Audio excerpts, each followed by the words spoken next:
Ramai orang tunggu harga emas turun baru nak beli. Tapi realitinya harga emas tak pernah pun murah. Tahun 2018, RM170 per gram pun orang kata mahal.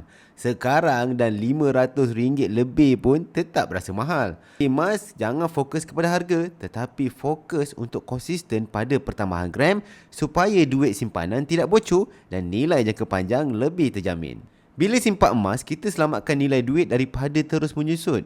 Jadi, bila waktu terbaik beli emas? Pertama, bila kita ada duit simpanan lebih yang untuk nak disimpan 2 tahun dan ke atas. Maknanya kita ready nak bekukan untuk 2 tahun dan ke atas, tak usik. Kedua, bila kita dah ada asas ilmu emas. Dan ketiga, dan bila kita tak nak lagi, duit kita hilang nilainya dalam diam dimakan oleh inflasi.